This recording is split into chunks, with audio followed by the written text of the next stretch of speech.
I'm here with Thomas Middleditch, better known as Richard Hendricks, the founder of Pied Piper and the hit HBO show Silicon Valley. Yes, these are all correct facts. Thank you. When did you realize that part of the job was going to be coming up to San Francisco and hanging out with the geeks at tech conferences?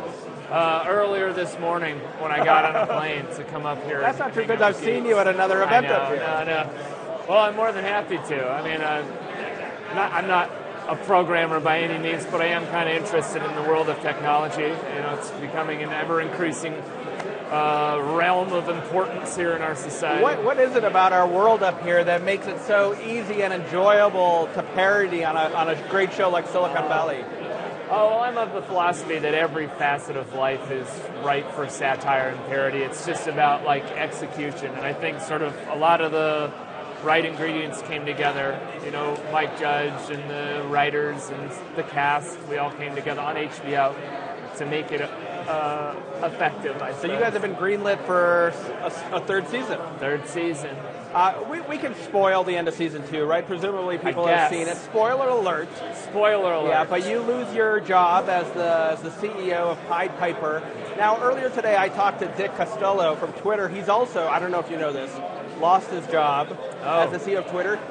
Do you have sympathy for the business titans that, you know, reign over these tech companies and then, you know, find themselves ousted, you know, by their investors? I think, you know, well, like, that's a guy who's maybe got, like, some of the end goal that Richard's trying to get. Richard is, like, cut down before he can even make a few bucks. I think regardless of what they do when they're in power, you got to feel a little bit of compassion for someone who's built something potentially from the ground up and then through majority voting, I guess, of the board or whatever else. He said he was tired. He had a great run. It was time for someone else to take over. Oh well, that's a very noble way of being forced to resign, I suppose. Yeah. But I think I definitely feel compassion for somebody who's built something and then has to sort of, like, either through coercion or straight up, like, strong arming, has to bow out. That's kind of a bummer. Now I have to believe there is a second act waiting for Richard Hendricks. Well, I hope so too. That would be a very surreal aspect of my life if, true to the show, I've gotten, like, written out of the thing I helped to build. We'll have to see. Yeah. You'll have to crawl into Mike Judge's mind and see what he's thinking. Yeah. Well, we celebrate the Steve Jobs myth. Doing a light housekeeping behind us. We try to keep things cleaner. Thank you very much. You got my writer? Good. Yeah. I can't stand filth. Only green M&Ms. But talk about your own affinity to technology. Are you an iPhone user? Are you an Apple Watch wearer? No, good God, no. I have some kind of fashion dignity. My link through tech is through video games. I mean, I've been a gamer my whole life, ever since Apple II, and, like, it really floundered in the Amiga and, like, PC, you know, early PC days, and still is obsessively strong today. That's sort of where it links to, but outside of that, I'm paying attention to essentially anything that links to green technologies, things that are eventually going to save us if we decide to use them. That would be nice. That would be nice. But you're here today and missing E3 down in Los Angeles. I know. Well, what's exciting you now about the world of video games and all these new technologies like VR and AR? Yeah, well, actually, I recently got a demo of AR. And let's explain what augmented. So the real world, but with stuff laid on top of it. Virtual reality, right? You got essentially screens this close to your eyes, and you're enclosed, and you're seeing it all right within that virtual reality. But augmented reality is really cool because I guess I'm going to screw up the tech of it all. It's like projection, and then these glasses read that projection, so you're kind of seeing like a 3D environment on any surface that's capable of projecting it.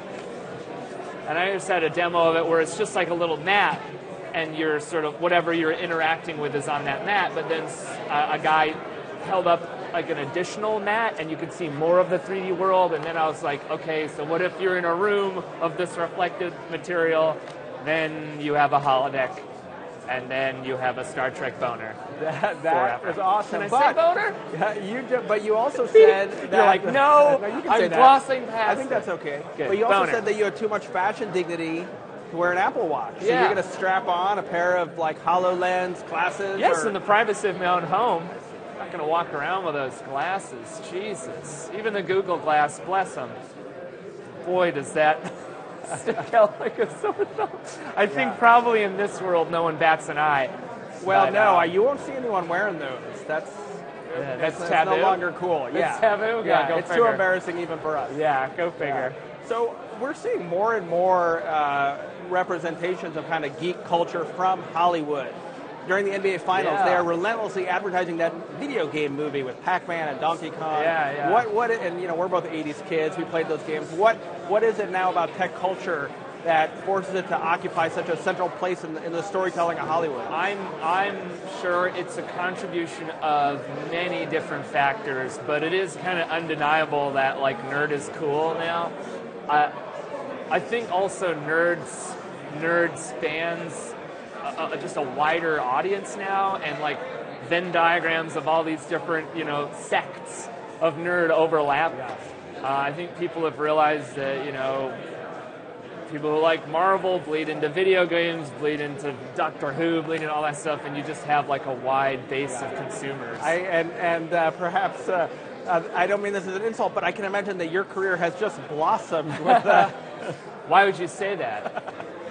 I actually typically get the handsome lead roles.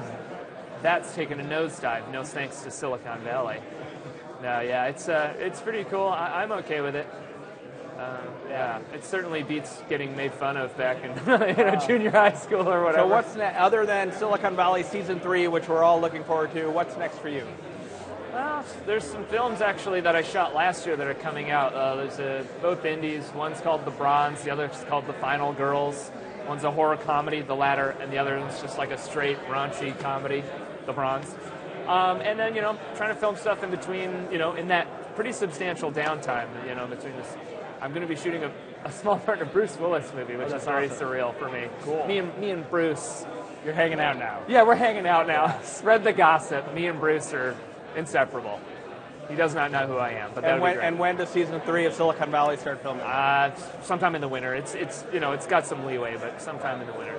All right, Thomas Middleditch, a.k.a. Richard Hendricks, thank you for joining us. My pleasure.